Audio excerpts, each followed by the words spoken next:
संविधान को बचाना है तो भाजपा को भगाना है। भूमि जिसको नहीं उसको 1 लाख रुपया, जिसको रोजगार नहीं गरीबी रेखा के अंतर्गत उसको 2 लाख रुपया, घर पक्का मकान बनाने के लिए 1,20,000 रुपया। ये लोग क्या करेगा, हम लोग कलम बांटेंगे तो ये लोग तलवार थमा देते हैं। लड़ो हिंदू मुसलमान लड़ो, सभी गरीबों के साथ हमारी पार्टी, हमारे नेता लालू जी खड़े हैं आप लोगों के। लेकिन प्रधानमंत्री भाजपा वाले लोग नहीं चाहता था कि ये काम हो। ये बिहार पहला राज्य है जिसके पास अपने आबादी का जानकारी पूरा है। एगो बड़का झूठा पार्टी घूम रहा है, वो खाली झूठे बोलेगा। कोई देश में एक राज्य बता दो जहां एक डिपार्टमेंट एक दिन में 1,22,000 सरकारी नौकरी का नियुक्ति पत्र बांट रहा हो। और देखा देखी प्रधानमंत्री वहां नियुक्ति पत्र बांट रहे हैं। वो तो बोले थे कि 1 साल में 2 करोड़ देंगे। हम तो अपना गिनवा न रहे भाई। कोर्ट कचहरी पुलिस थाना घूमता रह जाएगा। हम भविष्य बनाने में लगे हैं, भाजपा लोग भविष्य बिगाड़ने में लगा है। और देखिए कितना अच्छा दिन है, संविधान दिवस के अवसर पर यहाँ हमको अवसर मिला आप लोगों के बीच आकर के आप लोगों का आशीर्वाद लेने का। संविधान को बचाना है तो भाजपा को भगाना है। लोकतंत्र को बचाना है तो भाजपा को भगाना है। देखिए अनीता जी ने बड़ी विस्तार से आप लोगों के समाज के बारे में बात रखी और हम लोग सुन रहे थे अशोक जी का भी डिमांड का। तो एक बात आप लोग दिमाग से और दिल से एक बात साफ कर लीजिए और एक बात मान लीजिए कि तेजस्वी नूनिया समाज के साथ खड़ा है, हर एक कमजोर वर्गों के साथ खड़ा है और आपके मान सम्मान में कोई कमी आने नहीं दिया जाएगा। ये आप विश्वास कर लीजिए।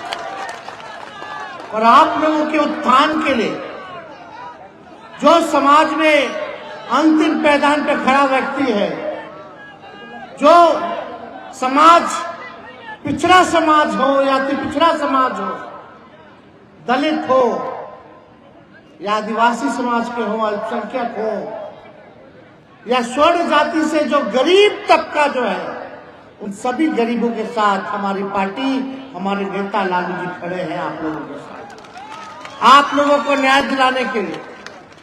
और इसीलिए ना लोग देखिए अब खुल करके आज पिछड़ा समाज, अति पिछड़ा समाज, दलित समाज को ताकत मिली कि खुल करके अपनी बात को सरेआम सब लोगों के सामने रख सकते हैं, अपने अधिकार को मांगते हैं। 1990 से पहले नहीं होता था ऐसा। ये लालू जी के आने के बाद ये आवाज आप लोगों को देने का काम किया ताकि आप लोग अपने लोगों के लिए, अपने समाज के लिए अधिकार मांग सकें। ये ताकत मिली।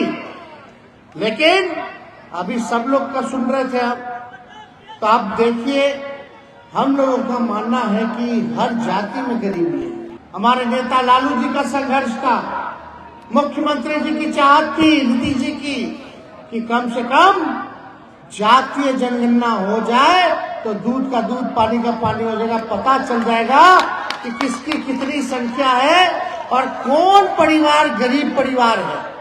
तो हम लोग तो शुरू से चाहते थे कि भाई पूरे देश में हो जाता तो पता चल जाता कि कितने लोग कितना गरीब है, कौन क्या कर रहा है क्या नहीं कर रहा। लेकिन प्रधानमंत्री भाजपा वाले लोग नहीं चाहता था कि ये काम हो। प्रधानमंत्री जी नहीं चाहते थे ये काम हो। हम लोग खुद गए थे, मुख्यमंत्री जी, हम लोग सब लोग गए थे, ऑल पार्टी लोग के लोग गए थे दिल्ली, प्रधानमंत्री जी से मिले। लेकिन प्रधानमंत्री जी ने मना कर दिया कि हम नहीं कराएंगे। तो हम लोगों ने निर्णय लिया कि अगर नहीं कराइएगा तो बिहार सरकार अपने खर्च पर जो है जातीय आधारित गणना कराने का काम करेगा। अब बताइए, हम निकाला गया, सर्वे आया तो पता चला पूरे बिहार में 94 लाख परिवार गरीब परिवार है। 94 लाख परिवार जो है गरीब परिवार है। आप समझ जाइए कितनी बड़ी संख्या।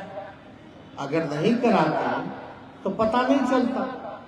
हम लोग योजना बनाते जाते, लेकिन लाभ उन गरीब परिवार को नहीं पहुंचता। लेकिन अब हमको पता है, सरकार को पता है कौन परिवार जो है गरीब है, अब उसके लिए काम कर रहे, कौन परिवार भूमिहीन है। तो हम लोगों ने संख्या जब हुई तो अति पिछड़ा का संख्या बढ़ा, पिछड़ा का संख्या बढ़ा, ये सारा काम हुआ, दलित का संख्या बढ़ा, आदिवासी का संख्या बढ़ा। तो उसी हिसाब से हम लोगों ने तय किया कि सबसे पहले हम लोगों को आरक्षण की सीमा को बढ़ाना होगा।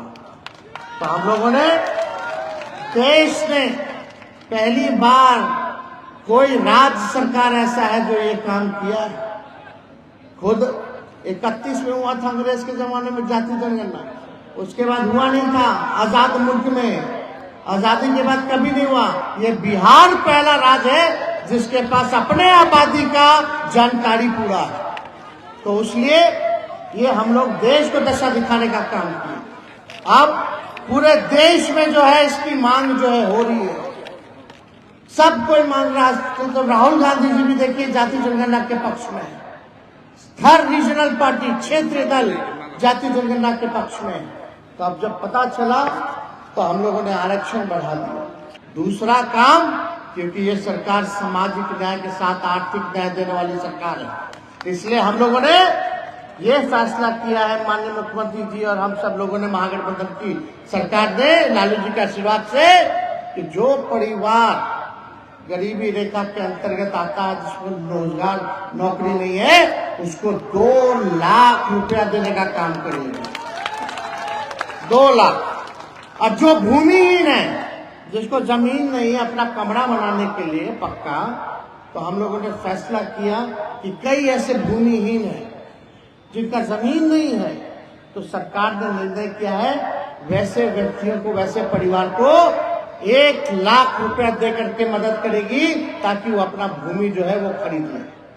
अभी तो 1 लाख तय है, जरूरत पड़ेगा तो और भी बढ़ा दिया जाएगा, उसकी चिंता नहीं करनी है। लेकिन अभी तो भूमि जिसको नहीं उसको 1 लाख रुपया, जिसको रोजगार नहीं, गरीबी रेखा के अंतर्गत, उसको 2 लाख रुपया, घर पक्का मकान बनाने के लिए 1,20,000 रुपया। तो समझिए, तो ये मदद हम लोग करेंगे पहले सब योजना को। लेकिन इसके लिए भैया आप लोगों को जागरूक रहना जरूरी है। एगो बड़का झूठा पार्टी घूम रहा है, वो खाली झूठे बोलेगा, झूठ से वो लोग जो है ना, झूठ बोलने के फैक्ट्री है, झूठ बोलने के मैन्युफैक्चरर हैं, झूठ बोलने के होलसेलर और झूठ बोलने के डिस्ट्रीब्यूटर भी।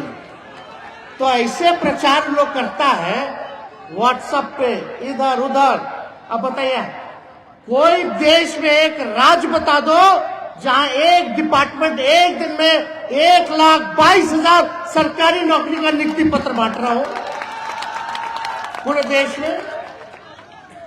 और 1 लाख पहले निकला, 2.25 लाख का बहाली, इसमें क्वालिफाई किया लोग 1,22,000, और उसके बाद दूसरा फेज का भी निकाल दिया गया लगभग 1.25 लाख, 3 लाख तो खाली शिक्षा विभाग। अरे 3 लाख तो 1 साल हुआ हमारी सरकार को, और 3 लाख खाली एक विभाग से सरकारी नौकरी निकाला गया कि नहीं निकाला गया। और 70,000 पुलिस लोगों का बहाली, और पुलिस वाला बढ़ाना भी है, तो लगभग 4 लाख तो ऐसे ही हो गया। और मेरा स्वास्थ्य विभाग है, 1,60,000 उसमें बहाली हम लोग जा रहे हैं निकालने सरकारी नौकरी का। तो आप सोचो, 2 साल अभी हुआ नहीं सरकार को, और उसके अंतर्गत जो है 5 लाख से ज्यादा नौकरी निकाल दी। अब देखा जाए कि प्रधानमंत्री वहां नियुक्ति पत्र बांट रहे हैं, वो तो बोले थे कि 1 साल में 2 करोड़ देंगे। हम तो अपना गिनवा न रहे भाई। अब तो यूपी का भी लोग आकर के जो है यहाँ नौकरी पा रहा है, केरला का भी लोग आके नौकरी पा रहा है, कतर दोहा का लोग भी आकर के यहाँ नौकरी पा रहा है।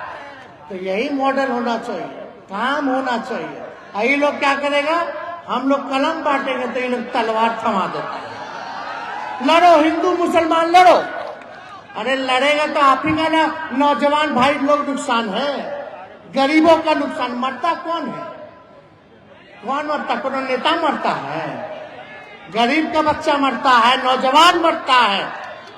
हम लोग कलम बांट रहे ताकि कलम बटेगा, नौकरी पाएगा, घर में खुशी होगी, आर्थिक मदद होगा, जिसका शादी नहीं हुआ झटपट शादी हो जाएगा, है कि नहीं? चटपट मंगनी है कि नहीं? नहीं तो हम ही को बोलता था तेजस्वी भी आप ब्याह कर लिए, हमने क्या कहा हुई? अरे भाई 10 लाख बोलनी है, 10 लाख हो जाए 25 से पहले तो चिंता मत करो। अब ये 2 साल में 5 लाख हो गए, 5 लाख से ऊपर, तो इसलिए चिंता मत कीजिए।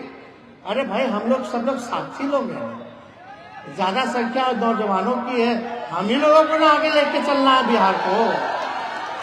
तो ये काम हम लोग कर रहे हैं। आज जिसके घर में सोचो खुशहाली आ रही है कलम बटने से, तरक्की कर रहा है, और दूसरी जगह जिसके घर में तलवार बांट रहा है, लोग नफरत फैला रहा है, लड़ेगा मरेगा और जेल जाएगा दरगाह में, उसका परिवार का क्या होगा? कोर्ट कचहरी पुलिस थाना घूमता रह जाएगा। हम भविष्य बनाने में लगे हैं, भाजपा लोग भविष्य बिगाड़ने में लगा है।